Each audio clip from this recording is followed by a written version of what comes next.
How to counter scripture weaponization against queer people. Imagine hearing someone use sacred texts to justify excluding or hurting others. It can feel overwhelming, but understanding how to respond is key. Let's explore some ways to challenge this misuse of scripture. First, recognize that religious texts have been interpreted in many different ways over history. These interpretations often reflected the culture and social norms of their time, not fixed truths. By highlighting this, we open space for alternative readings that affirm LGBTQ+ identities and experiences within spiritual contexts. Many LGBTQ+ individuals find strength and hope by integrating their faith and their identities. They create affirming spiritual practices that celebrate both. Sharing these stories can help others see that faith and queerness are not incompatible. It shows that spirituality can be a source of resilience, not conflict. It is also important to analyze scripture in its historical and cultural context.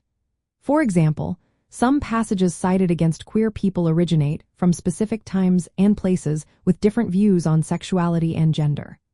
Scholars and faith leaders who support inclusion often point out that these texts do not condemn loving, consensual same-sex relationships as understood today.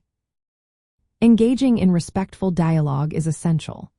When discussing religious policy debates, listen to diverse perspectives and emphasize shared values like love, justice, and compassion.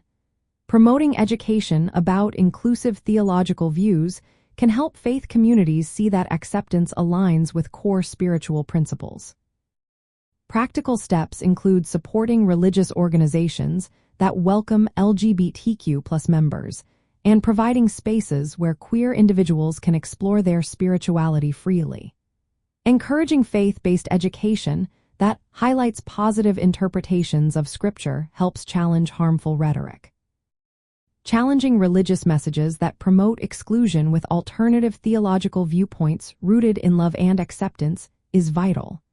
Mental health support is also important, as negative religious messages can cause stress. Providing resources helps individuals reconcile their spiritual and sexual or gender identities.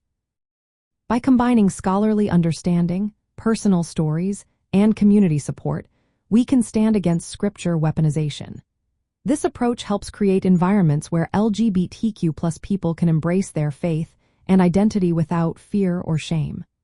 Remember, change often starts with respectful conversations and a willingness to see faith as a source of hope and inclusion for everyone.